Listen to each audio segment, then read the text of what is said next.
Hi friends, I am Professor Kshitij Bansal. I teach law at Jindal Global Law School.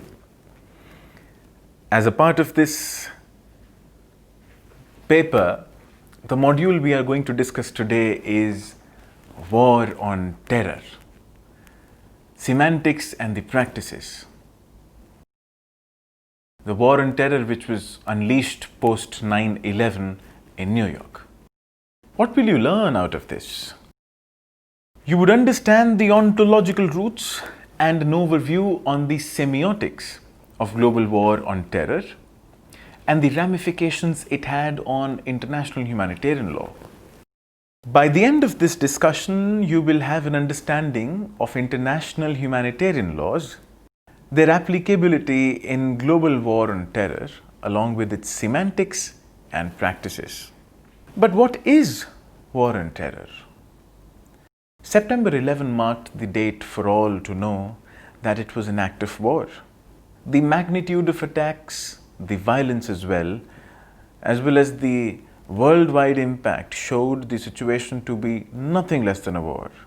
A little less than 10 days, George Bush, the then President of the United States, announced its war on terrorism with a global reach and announced that this war would only end with that eradication of this evil. The struggle after that has involved multiple level operations which has included police and judicial repression, intelligence and diplomatic and military diktats. The war on terror is comparable to war on drugs or war on crime. All but ensue its non-achievable, non-attainable and unascertained reality. To label them as war is not designated to an enemy, but rather the ideological rhetoric on eliminating the idea and its force. The indeterminable nature of this war is exactly a contentious and controversial term. By expressing the war onto something metaphorical entity and to fight those responsible are no less than wartime enemies. The ensuing struggle at the aftermath of 11 September 2001 is a long-term, multifaceted undertaking involving police and judicial repression and intelligence as well as diplomatic and military actions. The impossibility of a war has allowed the United States government to gain a strategic leverage for multiple unwarranted military interventions, justification for which is the aforementioned rhetoric of the war on terror. Is the war on terror a terrorism equitable to war? There are many reasons behind why terrorism is taking an ontological route equivalent to war. This concept of war is taking root firstly as a result of the methods and reach of destruction that modern terrorists can cause. For the first time in American history, 9/11 attacks affirmed a war-like status that modern terrorism achieved in terms of suddenness, scale of destruction, the disorganization and costs that it caused, as well as the nature of attacks comparable to the effects of a military operation in a typical war. Therefore, the attacks proved to show the destructive capacity of a non-state actor, that is, Al-Qaeda, to be comparable to a state when it attacks. The Security Council and the Atlantic Council recognized these attacks to be in nature of an armed attack and allowed the United States to a right to self-defense against those who have ordered or encouraged it outside. Secondly, America as a nation found itself living at war psychologically. It suffered an unprovoked and unjustified attack which furthered its insecurity and frailty as a sovereign nation against something which was nowhere to be traced. The grief and anger that amalgamated as a result of this attack was immense and led to a huge patriotic outrage. The US, via its media and opinions, pressurized the US government to take a strict military response commensurate with the insult. As a result of such outrage and political upheaval, the Bush administration came up with the US Patriot Act in October 2001 that took its legal sources from the law of armed conflict to repress terrorism both inside and abroad, bringing within its scope the fight against terrorism closer to actual war with its legal underpinnings. Thirdly, the war on terror took on a new dimension when it declared its episode of the campaign in Afghanistan. After getting the slightest of the Taliban's whereabouts, the terrorists targeted and hunted on Afghan soil was in nature of a war. As its justification, it stated on an ultimatum to hand over the terrorists instrumental to 9/11 bombings, failure to which was the premise for the US Army to declare war. While the Security Council did give its green signal, however, implicitly, the Afghan war came to be known as a legitimate self-defense and also entertained unanimous international support. The result of this support catalyzed the US to call the Afghan campaign Phase 1, and the need for further action was becoming an article of faith in Washington, D.C. Let us not talk about a war against terrorism, whether it's an unwarranted rhetoric. The view of using the word war to fight against terrorism was a noble term as a consequence of widespread destruction 9/11 attacks caused. Economically, psychologically, and politically, however, became clear that in reality it was a war that intended to transgress beyond its noble objectives. Where Afghan Phase 1 was the one that crossed the line, the global struggle against terrorism, and it to be flagged as war didn't come with their own sets of criticisms.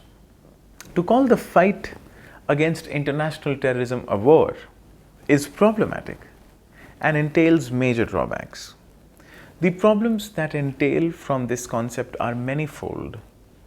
The use of the war gives unwarranted status and legitimacy to the adversary. Secondly, it exaggerates the role of military power and defeats the purpose and object of IHRL and IHL. Thirdly, the United States, bending both its internal judicial rules and international law, leading to forcibly accommodate in international and delegitimizing the role of UN and its faith.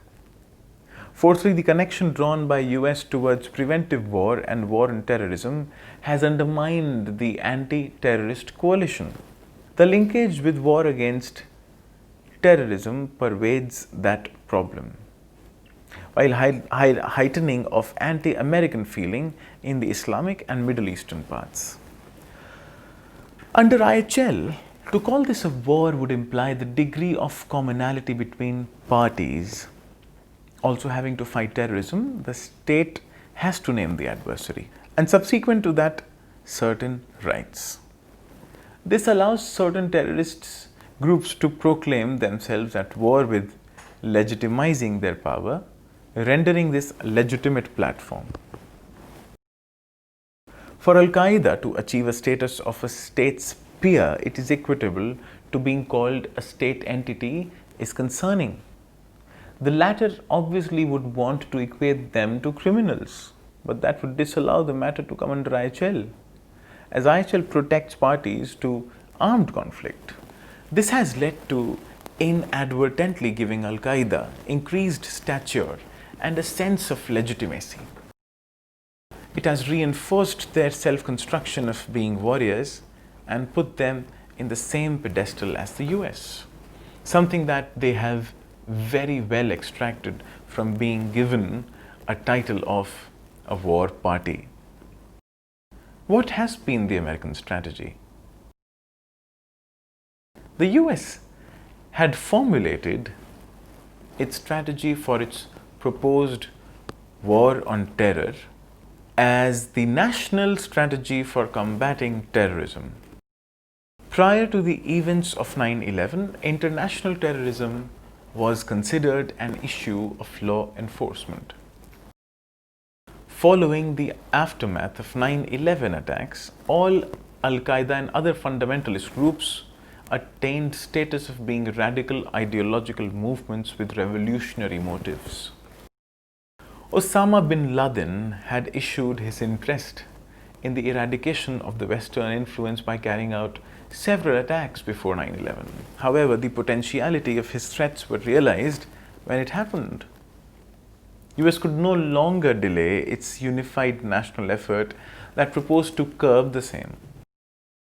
The current US strategy has described two macro-level strategic visions.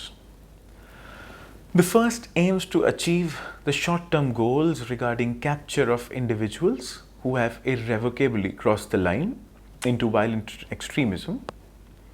The second was the all-pervasive propaganda to create a global environment that makes the existence of such radical terrorism obsolete and inhospitable. The two larger goals of the United States have foreshadowed various military armed interventions to attain the latter ideological goals. The ideological reinforcement was a vital strategy by the US to severely immobilize and curtail potential recruiters that would be born from such radical groups to wage a war against the US and the West. Let us now discuss the ways of these various concepts and the implementation of US strategy. The current US strategy has identified key national actions that are imperative to achieve the ends identified. These 6 priorities employ all the DIME instruments of national power. DIME would be diplomatic, informational, military, and economic. The first is to prevent any future attacks by terrorist networks. Secondly, to make sure all measures of international pressure and force are mobilized to deny weapons of mass destruction to rogue states and terrorist allies who seek to use them. Thirdly, denying the terrorists control of any nation where they use it as a launching pad and base for propagation of terror. Fourthly, implanting the American democratic institutions and values to unstable governments to turn their state democratic, hence being the long-term antidote to the idea of terrorism. Fifthly, laying the foundations and building the institutions and structures they need to carry the fight forward against terror and help ensure their success. The first 4 actions of that support a short-term goal which have been largely pursued through military and economic means. US strategy has been largely successful in capturing and killing members of Al-Qaeda and till now have been able to prevent further attacks in the United States.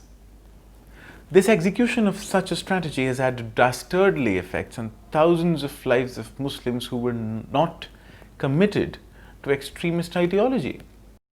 The United States has estimated that over 34,000 Iraqis died in 2006 alone. The latter steps towards the end have been taken by institutionalizing international standards of accountability for national governments.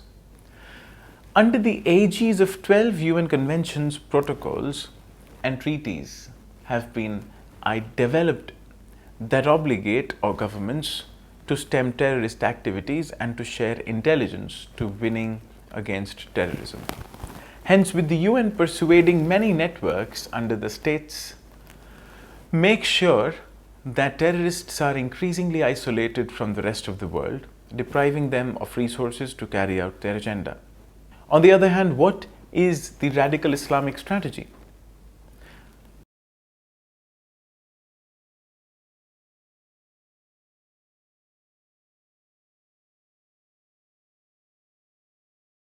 In August 1996, Osama bin Laden had issued a fatwa that specified 3 objectives. The first was the need to remove Western influence from the Middle East, Saudi Arabia. His statements that there is no more important duty than pushing the American enemy out of the Holy Land, goes on to show the utter animosity that he had for Western influences.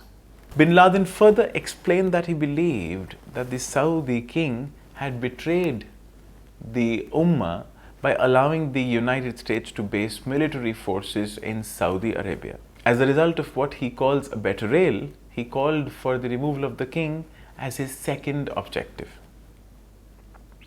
His third objective was the removal of Israel from Jerusalem. The ultimate goal of Islam, according to him, was the establishment of a single nation or a community of Islam governed by the rule of Shariat law.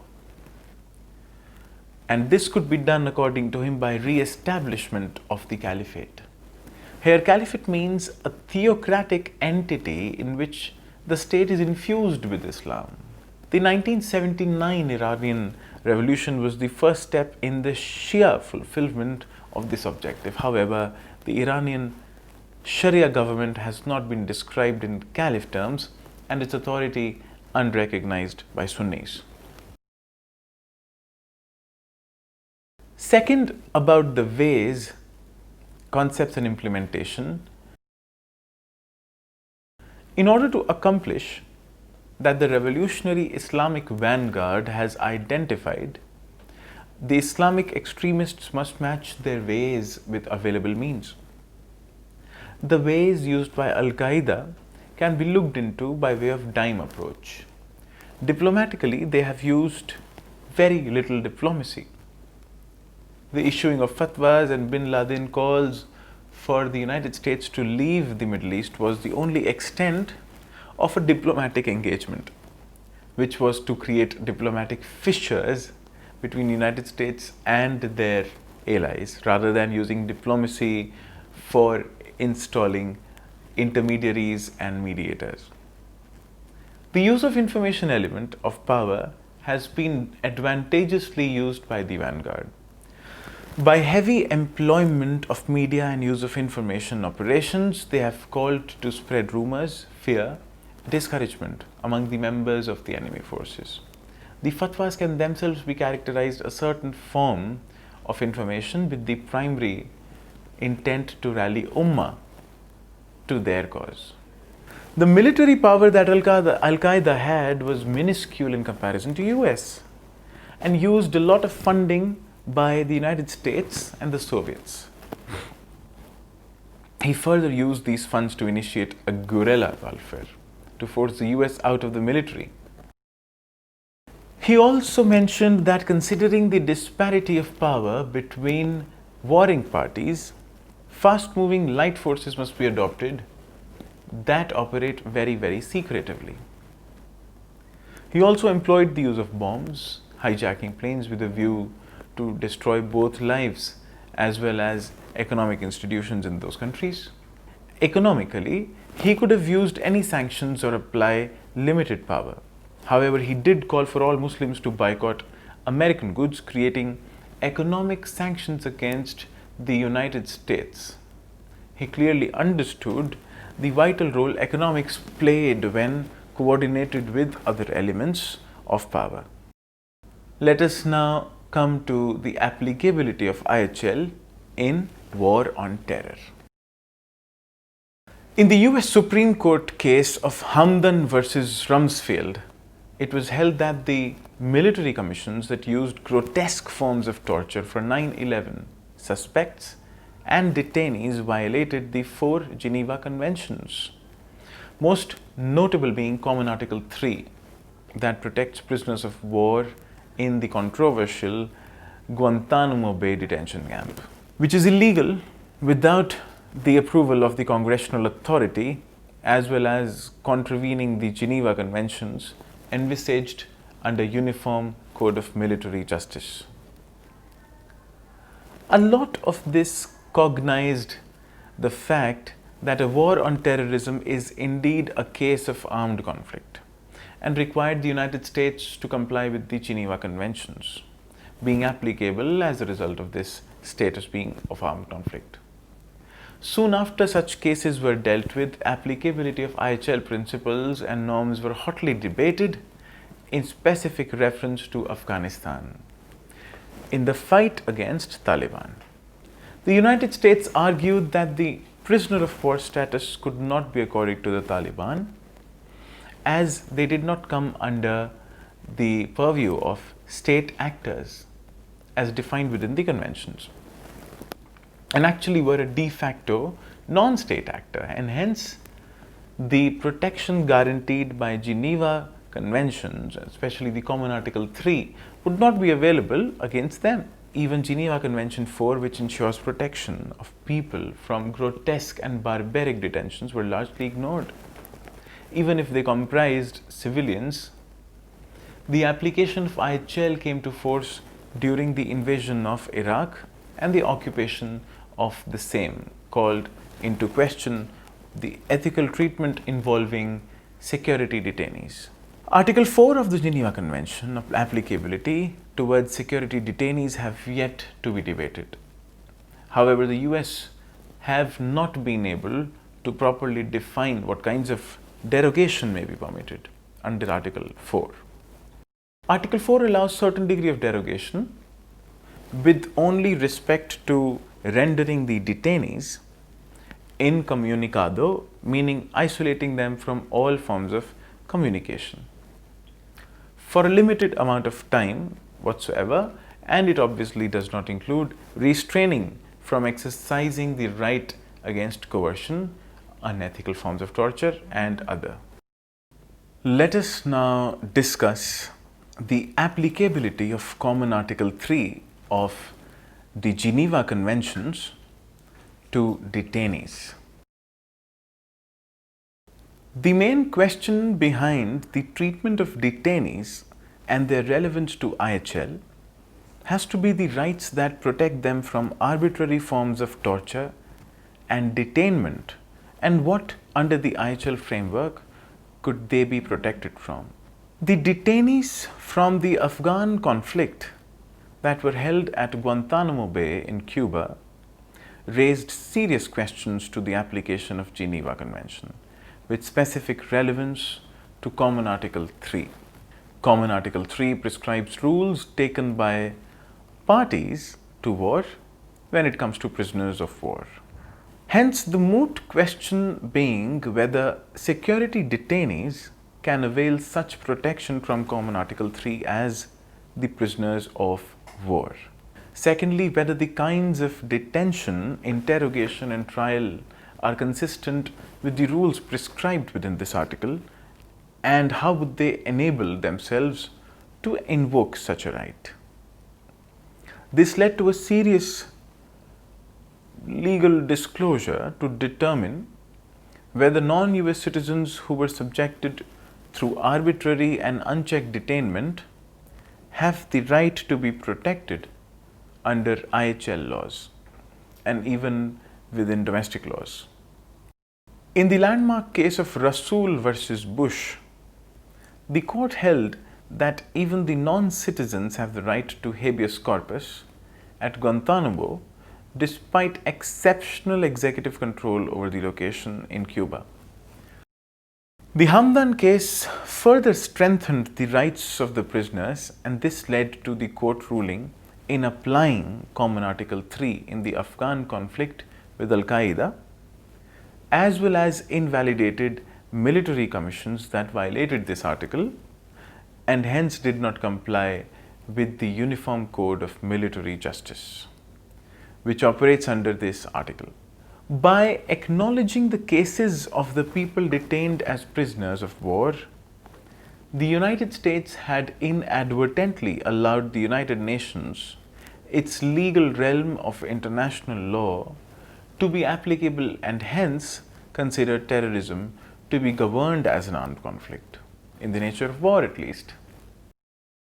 While the Bush administration might have been able to invoke a strategy that allowed widespread impunity in terms of detainment, allowed itself to wage war on foreign soil, foreign territory, and gained an impregnable autonomy on sovereign states, the characterization of war in nature of armed conflict allowed the conventions to take force and invoke Common Article 3 to take over. The inclusion of armed conflict in terrorism has had a paucity of precedent legally due to the only times such a legal question has been in the case of US or Israel. However, the definition of armed conflict may as well be described via alternative legislations that are nevertheless under the aegis of the Geneva Conventions, namely Protocol 2. Protocol 2 further sets the scope of the application of armed conflict in decidedly narrow terms.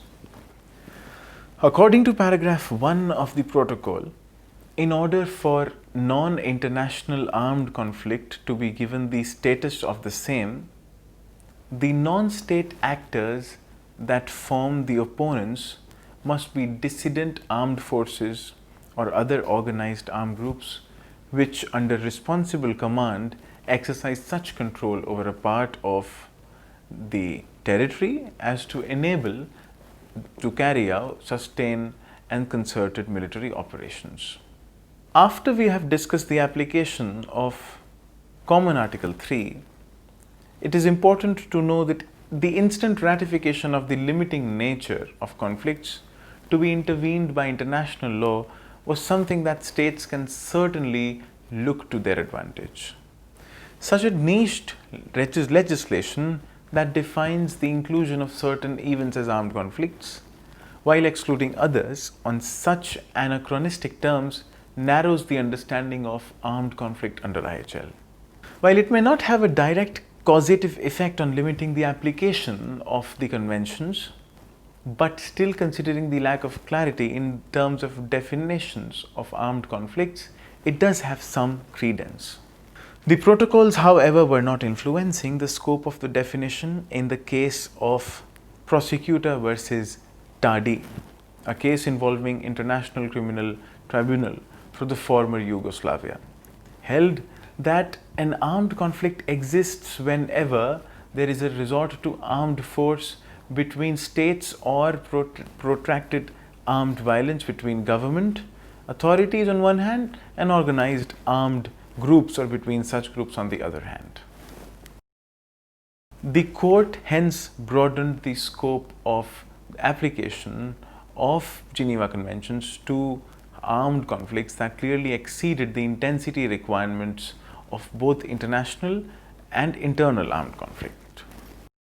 Let us summarize this discussion, and I hope that this module was able to explain the ontological status of war that the war on terrorism achieved, the ramifications it had on IHL, with specific references to judgments, applicability of the Geneva Conventions, with reference to Common Article 3 and the rights of the detainees and prisoners of war. Thank you.